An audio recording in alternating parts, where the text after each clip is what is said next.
खास खबरों के इस बुलेटिन में आपका स्वागत है।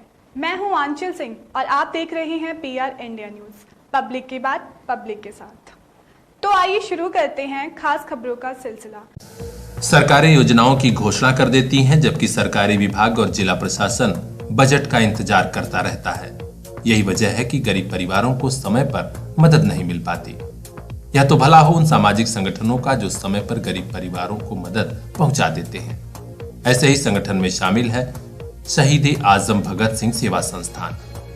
इस संस्था के पदाधिकारी जहानागंज ब्लॉक क्षेत्र के बोहना गांव में पहुंचे और कई गरीब परिवारों को कंबल बांटा। क्योंकि इस समय कड़ाके की शीतलहर पड़ रही है और गरीब परिवारों के पास कोई चारा नहीं है कि वे कैसे अपनी मदद करें, कैसे इस ठंड से बचें। ऐसे में संस्था द्वारा की गई इस मदद से गरीब परिवार भी प्रसन्न थे। मदद करने वालों में मुख्य रूप से नीरज, राजेंद्र प्रसाद, प्रहलाद, चंदन, धीरज, सत्यम, अंश, अमरीश और दिनेश सहित कई युवा साथी शामिल रहे। संस्था के पदाधिकारी नीरज यादव ने कहा कि सेवा से बड़ा कोई धर्म नहीं होता। ऐसे में हम लोग चाहते हैं कि ज्यादा से ज्यादा गरीब परिवारों को जो भी हमसे बन पड़े वो किया जाए। सरकार या समाज को कुछ कहने से अच्छा है कि हम अपने दम पर कुछ किसी के लिए करें। ब्यूरो चीफ शत्रुघ्न दुबे की यह खास report, PR India news. Paper out होने के कारण रद्द की गई यूपी टेट की परीक्षा की डेट आ गई है। जी हां, नए नोटिफिकेशन के अनुसार आगामी 23 जनवरी को यूपी टेट की परीक्षा 2 पालियों में संपन्न कराई जाएगी। इस बार पुख्ता इंतजाम किए गए हैं कि कहीं कोई फिर पेपर लीक न करा दे। इस बारे में जारी किए गए नोटिफिकेशन के अनुसार प्रथम पाली की परीक्षा सुबह 10 बजे से 12:30 बजे के बीच प्राथमिक स्तर की होगी, जबकि दोपहर की पाली में 2:30 बजे से 5 बजे की पाली में उच्च प्राथमिक स्तर की परीक्षा संपन्न कराई जाएगी। हम आपको बता दें कि पेपर लीक होने के कारण ही यूपी टेट की परीक्षा निरस्त की गई थी। टीटी प्राथमिक स्तर की परीक्षा के लिए 13.52 लाख, जबकि उच्च प्राथमिक स्तर की परीक्षा के लिए 8.93 लाख बच्चों ने रजिस्ट्रेशन कराया था। बताया जा रहा है कि 12 जनवरी से उम्मीदवार एडमिट कार्ड डाउनलोड कर सकते हैं। उन्हें नया एडमिट कार्ड लेकर ही परीक्षा सेंटर पर जाना है। पुराने एडमिट कार्ड से परीक्षा नहीं दे पाएंगे। नए नोटिफिकेशन में यह भी बता दिया गया है कि टेट परीक्षा का रिजल्ट आगामी 25 फरवरी 2022 को घोषित कर दिया जाएगा। तो अगर आपके परिवार में भी कोई टेट का अभ्यर्थी है तो जरूर जानकारी पहुंचाइए। पेपर देना है 23 जनवरी को और एडमिट कार्ड डाउनलोड कर लेना है 12 जनवरी से। देखते रहिए PR इंडिया न्यूज। बिजली, पानी, सड़क के अलावा और कई विकास योजनाओं में गजब का काम करने वाली भारतीय जनता पार्टी अब एक बार फिर चुनाव मैदान में उतरने जा रही है। 2022 के विधानसभा चुनाव में जनता का भरपूर समर्थन मिलेगा, पार्टी को ऐसा विश्वास है। इसी कारण पूरे प्रदेश में जन विश्वास यात्रा निकाली जा रही है। आजमगढ़ में भी यह यात्रा पहुंची, जहां कार्यकर्ताओं ने जोरदार स्वागत किया। भाजपा के जुझारू नेता और ब्लॉक प्रमुख पति पारसनाथ यादव के नेतृत्व में सैकड़ों की संख्या में समर्थक पहुंचे थे और जन विश्वास यात्रा का स्वागत किया। भाजपा नेता पारसनाथ यादव ने कहा कि पिछले 5 सालों की कार्यकाल में प्रधानमंत्री नरेंद्र मोदी से लेकर योगी आदित्यनाथ ने उत्तर प्रदेश के विकास के लिए ऐसे कार्य किए हैं जिसे जनता खुश है और लोग याद कर रहे हैं। इसी कारण जन विश्वास यात्रा में लोगों का समर्थन मिल रहा है और 2022 के विधानसभा चुनाव में एक बार फिर भाजपा की ही सरकार बनेगी। जी, जन विश्वास यात्रा ये जो निकली है, इसका उद्देश्य क्या है? आप इतनी भारी संख्या में आकर के आप जन यात्रा की जो विश्वास यात्रा रथ की आप स्वागत करने के लिए आए हैं, इसका उद्देश्य क्या है?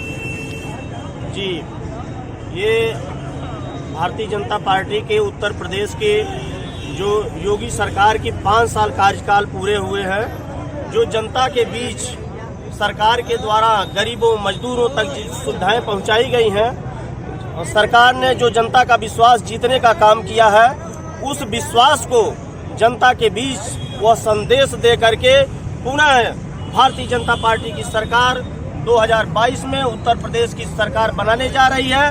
ये जनता का विश्वास सरकार जीत चुकी है और उस विश्वास को जन विश्वास यात्रा के माध्यम से जन जन तक पहुंचाने का काम किया जा रहा है। पारसनाथ यादव ने यात्रा का नेतृत्व कर रहे केंद्रीय राज्य मंत्री पंकज चौधरी के साथ स्वतंत्रता संग्राम सेनानी पंडित लक्ष्मी नारायण मिश्र की प्रतिमा पर माल्यार्पण कर उन्हें याद किया। इस अवसर पर उनके साथ ओम प्रकाश तिवारी, भूपेश मिश्र, जयप्रकाश चौबे, फौजदार यादव, कुंवर रणंजय सिंह सहित कई भाजपा नेता मौजूद रहे। ब्यूरो चीफ अजय मिश्र की यह खास report PR India news. Bilariyaganj बाजार से लेकर परशुरामपुर बाजार तक जिधर देखिए जनता ही जनता और भाजपा के कार्यकर्ता।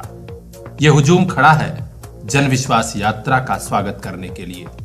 देर रात आजमगढ़ में भारतीय जनता पार्टी की जन विश्वास यात्रा पहुंची तो बड़ी तादाद में लोगों ने बिलरियागंज नए चौक पर स्वागत किया।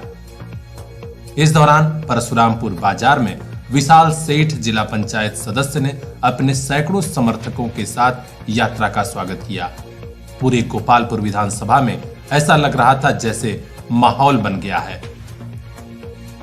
इसी के साथ उमेश गौड़, रामपाल सिंह, जिला अध्यक्ष अरुण सिंह, रामसागर सिंह, जिला उपाध्यक्ष सत्येंद्र राय, सिद्धार्थ रामकृष्ण पाल, पारसनाथ यादव, राधेश्याम सिंह, गुड्डू, दुर्गा प्रसाद गुप्ता, अरविंद यादव, गुरु प्रसाद, अमरीश दुबे, प्रदीप गुप्ता, विनय मोदनवाल, सरवन मोदनवाल सहित सैकड़ों भाजपा कार्यकर्ताओं और पदाधिकारियों ने जोशो खरोश के साथ यात्रा में शामिल होकर जिंदाबाद के नारे लगाए। इस दौरान विशाल सेठ ने कहा कि भारतीय जनता पार्टी ने जो काम किए हैं पिछले 5 सालों में, उससे जनता पूरी तरह हमारे साथ है। 2022 के चुनाव में फिर माननीय योगी जी के नेतृत्व में भाजपा की ही सरकार बनेगी। विरोधी भी यह बात देख लेंगे जब चुनाव परिणाम निकलेंगे। माफियों को जेल के भीतर डालने का काम किया। एक वक्त था जब उत्तर प्रदेश में कोई महीना नहीं बचता था जब कहीं ना कहीं कर्फ्यू लग जाता था। और कर्फ्यू में तमाम सरकारी चीजों को, प्राइवेट लोगों की चीजों को हानि पहुंचाई जाती थी। लेकिन सोच ईमानदार हो तो योगी जी ने निर्णय लिया कि जो भी सरकारी संपत्ति को नुकसान पहुंचाएगा उसको जेल में भी डालेंगे और उसका पैसा भी वसूल करके करेंगे। मित्रों, सोच ईमानदार हो मित्रों तो आज कहीं ना कहीं आजमगढ़ के सहित सभी गांवों में बिजली एक समान मिल रहा कि नहीं मिल रहा। पहले कुछ विलायती जिलों को मिलता था, लेकिन आज सभी गांवों में, सभी शहरों में, सभी कस्बों में बिजली मिल रहा। मित्रों, आज अंतिम व्यक्ति तक गरीब को क्या चाहिए? मकान चाहिए, मकान में शौचालय चाहिए, घर में बिजली का कनेक्शन चाहिए, खाना बनाने के लिए गैस सिलेंडर चाहिए। गरीब आदमी है तो 2 रुपये 3 रुपये सस्ता राशन चाहिए। बीमार पड़ जाए तो बीमारी की दवा की व्यवस्था होनी चाहिए। और गरीब आदमी है तो कहीं ना कहीं उसको 6,000 रुपया सालाना मदद देने का काम भी हमारी सरकार कर रही है। सोच ईमानदार और तभी दमदार से सरकार चलता है। आज सोच ईमानदार था जहाँ कोविड काल में पूरा दुनिया परेशान था, भारत भी परेशान था। लेकिन आप लोगों ने देखा होगा जिस प्रकार से मोदी जी ने देश को संभालने का काम किया। मैं तो धन्य मानता हूँ कि ऐसे समय में मोदी जी जैसे देश के प्रधानमंत्री थे, नहीं तो देश का क्या हालत होता भी। जिस देश में 52 साल तक पोलियो का वैक्सीन नहीं बन पाया था, आज मोदी जी के नेतृत्व में अपने देश के वैज्ञानिकों को मैं धन्यवाद ज्ञापित करना चाहता हूं कि जिनको उन्होंने फ्री हैंड किया, सारी सुविधा मुहैया कराया और हमारे देश के वैज्ञानिकों ने 9 महीने के भीतर एक वैक्सीन नहीं बल्कि 2 वैक्सीन बना करके देश को समर्पित करने का काम किया। रोशन लाल के साथ आनंद गुप्ता की खास रिपोर्ट PR इंडिया न्यूज। बड़े ही जोशो खरोश के माहौल में उत्तर प्रदेश प्रधानाचार्य परिषद का 2 दिवसीय प्रांतीय अधिवेशन आज शुरू हुआ। अधिवेशन का शुभारंभ माननीय सतीश चंद्र द्विवेदी के हाथों हुआ, जबकि विशिष्ट अतिथि के रूप में माननीय संजय त्रिपाठी और महबूब सईद हारिस मौजूद रहे। इस अधिवेशन के पहले दिन कई गंभीर मुद्दों पर चर्चा हुई, जिसमें उस मुद्दे को प्रमुखता से रखा गया जिसमें प्रदेश की सरकार 4th क्लास की भर्ती प्रधानाचार्यों के हाथों से लेने वाली है। शिक्षक नेता संजय त्रिपाठी ने कहा कि सरकार इमोशनल अत्याचार कर रही है। प्रधानाचार्य ही शिक्षा व्यवस्था की रीढ़ होता है, जबकि बगैर प्रधानाचार्यों के ही सरकार शिक्षा व्यवस्था में सुधार और बदलाव चाहती है। ऐसा कैसे संभव है? उन्होंने कहा, यह तो ठीक उसी तरह है जैसे किसी मैकेनिक से कहा जाए कि बिना रिंच के तुम बाइक या कोई 4 व्हीलर सही कर दो। उन्होंने कहा कि शिक्षा व्यवस्था को सुधारना है और सही करना है, इसमें प्रधानाचार्यों को शामिल करना होगा, उनकी महत्वपूर्ण भूमिका होती है। अन्य वक्ताओं ने भी शिक्षा से जुड़े मुद्दों को उठाया और कहा कि पुरानी पेंशन के लिए भी संघर्ष होगा, चाहे सरकार जितना पीछे हटेगी। इस बारे में आजमगढ़ के संगठन से जुड़े मीडिया प्रभारी डॉक्टर रामजन्म दुबे ने पीआर इंडिया न्यूज को बताया कि वीरेंद्र त्रिपाठी सहित कई विशिष्ट अतिथियों ने इस बारे में प्रमुखता से अपने विचार रखे। 2 दिवसीय अधिवेशन में आजमगढ़ से डॉक्टर देवेंद्र नाथ पांडे, डॉक्टर रामजन्म दुबे, डॉक्टर सत्यप्रकाश मिश्र, doctor Shiv Kumar Mishra, doctor Ajay Kumar Yadav, Satish Chandra Srivastava, Awanish Kumar Yadav, doctor Javed Ahmad, Shri Vijay Kumar Maurya, Shri Rakesh Chaturvedi सहित बड़ी संख्या में सदस्य प्रधानाचार्य मौजूद रहे। गोरखपुर से हमारे ब्यूरो चीफ लाल बहादुर पांडे की खास रिपोर्ट, पीआर इंडिया न्यूज।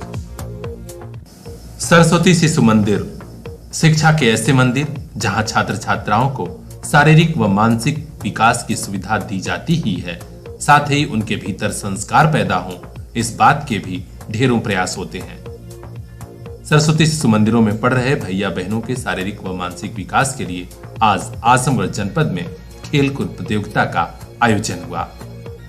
स्थानीय सरस्वती शिशु मंदिर नगर पालिका आर्यमगढ़ द्वारा विद्या भारती आजमगढ़ के शिशु शिक्षा समिति गोरखपुराम से संबद्ध विद्यालयों का खेलकूद कार्यक्रम, जिसमें शिशु वर्ग, बाल वर्ग, किशोर वर्ग व तरुण वर्ग के भैया बहनों ने सहभागिता निभाई, आज शहर के पुलिस लाइन परिसर में संपन्न हुआ।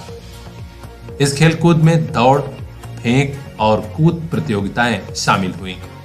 कार्यक्रम का भव्य उद्घाटन लालगंज के प्रधानाचार्य और संकुल प्रमुख श्री ज्ञानेंद्र कुमार पांडे जी के हाथों हुआ। लालगंज के प्रधानाचार्य जी ने छात्रों को संबोधित करते हुए कहा कि हार में उत्साह व जीत में विनम्रता और प्रांगण में अनुशासन, ये बातें आपको जीवन भर याद रखनी चाहिए, तभी आप जीवन में सफल हो सकते हैं। इसके बाद उपस्थित प्रतिभागियों ने अपनी खेल प्रतिभा का प्रदर्शन किया और कई बच्चों ने अच्छा प्रदर्शन करते हुए पुरस्कार भी जीते। पुरस्कार वितरण समारोह नगरपालिका स्थित सरस्वती शिशु मंदिर कैंपस में संपन्न हुआ। यहाँ प्रथम, द्वितीय व तृतीय स्थान प्राप्त करने वाले भैया बहनों को सम्मानित और पुरस्कृत किया गया। इसके अलावा उन छात्र छात्राओं को भी पुरस्कार दिए गए जो कुछ अच्छा प्रदर्शन नहीं कर पाए थे। उन्हें सांत्वना पुरस्कार देते हुए प्रधानाचार्य जी ने कहा कि आप जिंदगी में आगे और प्रयास करें, यह हमारी शुभकामना है। इस बारे में और जानकारी देते हुए नगरपालिका सरस्वती शिशु मंदिर के प्रधानाचार्य श्री धनंजय पांडे ने पीआर इंडिया न्यूज को बताया कि यह सारा प्रयास इसलिए है कि भैया बहनों का शारीरिक व मानसिक विकास हो और वे आगे चलकर देश व समाज के जिम्मेदार नागरिक बन सकें। आर्यमगढ़ संकुल में कुल 7 विद्यालय हैं।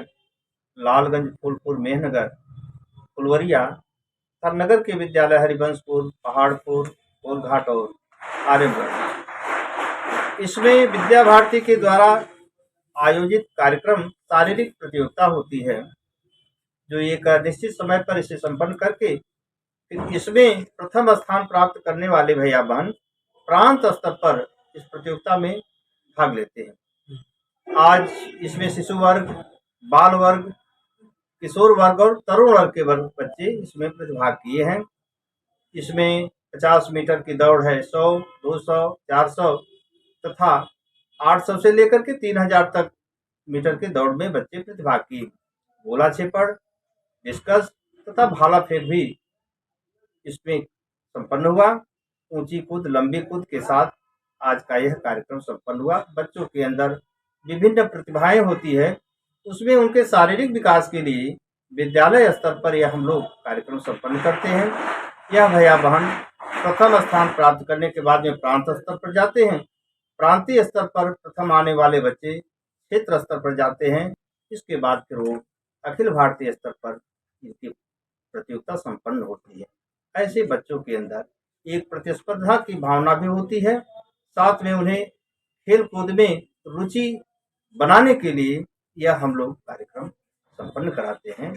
आज वही कार्यक्रम संपन्न हुआ। प्रथम, द्वितीय, तृतीय स्थान प्राप्त करने वाले भैया बहनों का उत्साहवर्धन हेतु यहाँ पर विद्यालय स्तर पर उन्हें पुरस्कार दिया गया और उनके उत्साहवर्धन में शालीनता रहे, उनके अंदर अहंकार का भाव न पैदा हो, इसलिए उन्हें यह अनुशासन भी सिखाया जाता है। साथ में जो बच्चे किन्हीं कारण से स्थान नहीं प्राप्त किए, पराजय हुई, तो उनके अंदर हीनता के भाव न आवे, उनके भी अंदर उत्साहवर्धन करने की हम लोगों ने आयाम रचा और अंत में कुछ सांत्वना पुरस्कार भी बच्चों को दे करके सबके मनोभाव को हम लोगों ने टेस्ट किया।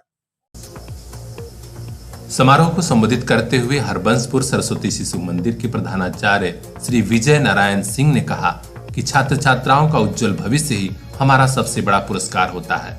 हमारी त्याग तपस्या तभी सफल होती है जब ये छात्र आगे चलकर देश व समाज के अच्छे नागरिक बनते हैं। पुरस्कार वितरण समारोह को श्री विजय कुमार पांडे, श्री प्रभुनाथ दीक्षित, मनोज पुरी जी, श्री प्रेम नारायण राय, श्री सुभाष चंद्र जी, कशिश जी, महेंद्र नाथ जी आदि आचार्य गणों ने भी संबोधित किया। जिन छात्र छात्राओं को मेडल प्राप्त हुए हैं उनमें प्रमुख रूप से कुमारी परिधि श्रीवास्तव, कविता सोनकर, अनन्या यादव, यशिका, रोशनी यादव, प्रियांशी गुप्ता, पूजा सोनकर, जीनत मंसूरी, विनय सिंह, सचिन यादव, सौरभ सिंह, संसार यादव, तेजस्वी यादव, नेहा सिंह, प्रिया प्रजापति, साहिल, अमित, यथार्थ पांडे, देवांश मौर्य, गौरव, स्तुति श्रीवास्तव समेत कई और भी बच्चे शामिल हैं। पुरस्कार वितरण समारोह बड़ा ही अनूठा रहा। जब पुरस्कार और मेडल लेते समय बच्चे अपने आचार्यों का आशीर्वाद लेने के लिए पैर छू रहे थे तो ऐसा लग रहा था कि सचमुच सरस्वती शिशु मंदिरों में सही मायने की शिक्षा दी जाती है। आलोक तिवारी की report, PR India news. Doctor को भगवान का दूसरा रूप यूं ही नहीं कहा जाता है। कभी कभार जीवन में ऐसा क्षण आता है जब डॉक्टर भगवान बनकर मदद कर देते हैं। कुछ ऐसा ही हुआ आजमगढ़ के भीलमपुर छपरा गांव निवासी राजेश कुमार के परिवार में। 9 माह की बजाय महज 6 माह में इनके जुड़वा बेटों का जन्म हो गया। बच्चों का वजन बहुत कम, कई डॉक्टरों ने कह दिया कि अब ये नहीं बचेंगे, लेकिन राजेश कुमार इसी बीच पहुंच गए आजमगढ़ के प्रसिद्ध child specialist doctor Pankaj Yadav के बचपन चाइल्ड केयर सेंटर। पूर्व में भी क्रिटिकल कंडीशन में आए कई नवजात शिशुओं का जीवन बचाने वाले डॉक्टर पंकज यादव ने इस बार भी असंभव को संभव कर दिया। कुल 39 दिन के धैर्य की घड़ी, सीपैप की खास तकनीकी के जरिए बच्चों का विशेष केयर, और आज ये बच्चे पूरी तरह स्वस्थ हो गए और उन्हें डिस्चार्ज कर घर भेजा जा रहा है। राजेश और उनकी पत्नी दोनों भावुक हो गए। बेटों को सही सलामत बचा लिए जाने पर उन्होंने डॉक्टर पंकज यादव का फूल मालाओं से स्वागत करने की इच्छा जाहिर की, जिसे डॉक्टर साहब इनकार नहीं कर सके। आइए सुनिए राजेश कुमार से खुद उनकी बात। ये मेरे बच्चे आज यहाँ से डिस्चार्ज हो रहे हैं। मैं आज बहुत प्रसन्न हूँ, बहुत खुश हूँ। जिस तरह से बच्चे हमारे पैदा हुए थे, मुझे आशा नहीं थी कि मेरे बच्चे जो है बच जाएंगे, लेकिन भगवान की कृपा और डॉक्टर साहब की मेहनत आज रंग लाई। आज मैं बहुत प्रसन्न हूँ। कहाँ पर आपने एडमिट कराया था? कौन से डॉक्टर? मेरे मैडम का इलाज शुरू से ही डॉक्टर अर्चना मैसी के यहाँ चल रहा था। उसके बाद 6 महीना 10 दिन पे वहाँ घर पे जो है पानी जाने लगा और रात को मैं लेकर उनके यहाँ पहुँचा। पहुँचने के बाद एक दिन तो किसी तरह से पार हुआ, लेकिन अगले दिन जो है रात में 4 बजकर लगभग 35 मिनट पर जो है डिलीवरी हो गई। डिलीवरी होने के पहले ही मैडम जी ने जो है डॉक्टर साहब को इन्फॉर्म कर दिया था और वो लेकर आए। तुरंत डॉक्टर साहब की जो है तुरंत एम्बुलेंस हम वहाँ भेज दिए थे। भेजने के बाद तुरंत बच्चे हमारे यहाँ आए। आज 39वां दिन है और बच्चे हमारे डिस्चार्ज हो रहे हैं।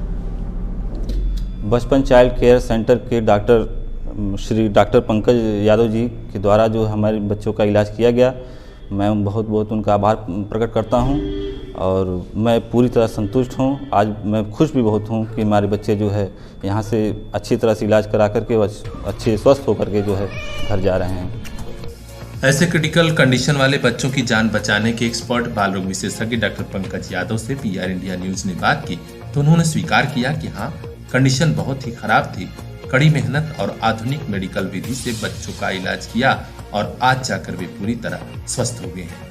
नमस्कार, मेरा नाम डॉक्टर पंकज यादव है और मेरा हॉस्पिटल है बचपन चाइल्ड केयर सेंटर आजमगढ़ में स्थित।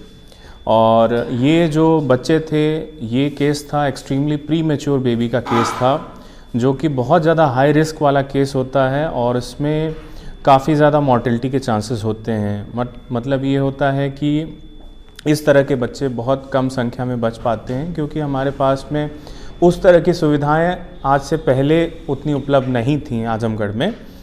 तो ये बेबी जो थे, ये अप्रॉक्सीमेटली 6 मंथ के अराउंड, यानी 6 माह के अराउंड माँ के गर्भ में रहे। उसके बाद ये पैदा हो गए, क्योंकि इनका पानी छूट गया था।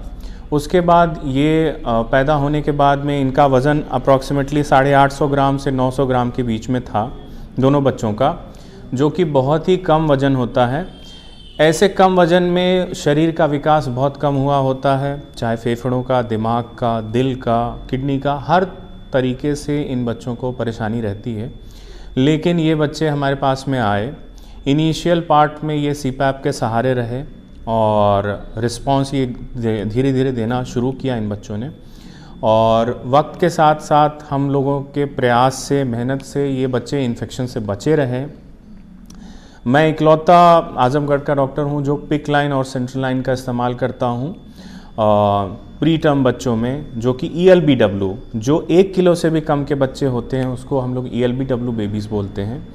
तो मैंने इस समय की मौजूदा न्यूनतम टेक्नोलॉजी, न्यूएस्ट टेक्नोलॉजी को इस्तेमाल किया और इन बच्चों के ऊपर प्रयोग किया कि वो सारी की सारी टेक्नोलॉजी जो एडवांस मेडिकल सेंटर्स में मिलती हैं, जैसा कि दिल्ली, बम्बई या जो भी मेट्रो सिटीज़ में अवेलेबल हैं, वो सारी फैसिलिटीज़ को हम लोगों ने इन बेबीज़ को प्रोवाइड किया और उसका रिस्पांस हमको मिला, बहुत अच्छा रिस्पांस मिला। और ये दोनों बेबी बहुत अच्छे तरीके से ग्रो किए और हमारे यहाँ पे अप्रॉक्सीमेटली 38 to 39 डेज़ तक रहे। ग्रेजुअली हम लोगों ने इनको फीडिंग भी स्टार्ट की, IV फ्लूइड बंद किया, एंटीबायोटिक्स का एक प्रॉपर डोजिंग किया, जिसकी वजह से इन बच्चों में किसी प्रकार की कोई कॉम्प्लिकेशन नहीं आई। और फाइनली एक बच्चे का थोड़ा खून कम हुआ था, तो उसका ब्लड ट्रांसफ्यूजन भी हम लोगों ने किया है इतने कम दिनों की अवस्था में ही। और आज के डेट में ये बच्चे पूरी तरह से स्वस्थ हैं, मदर का फीड ले रहे हैं, एक्टिविटी बहुत अच्छी है और बिना किसी कॉम्प्लिकेशन के साथ में आज सक्सेसफुली हमारे सेंटर बचपन चाइल्ड केयर सेंटर से सक्सेसफुली डिस्चार्ज किया जा रहा है। डॉक्टर पंकज ने बताया कि आजमगढ़ के बचपन चाइल्ड केयर में भी मेट्रो सिटी जैसी मेडिकल फैसिलिटीज उपलब्ध हो गई है, जिससे अब ऐसे बच्चों का इलाज आजमगढ़ में ही संभव हो गया है। जी हाँ, इसी के चलते आज राजेश के परिवार की हंसी और खुशी भी लौट आई और हंसी खुशी पूर्वक ही दोनों बेटों के साथ आज परिवार घर लौट रहा है। शिवम तिवारी की खास रिपोर्ट, PR इंडिया न्यूज।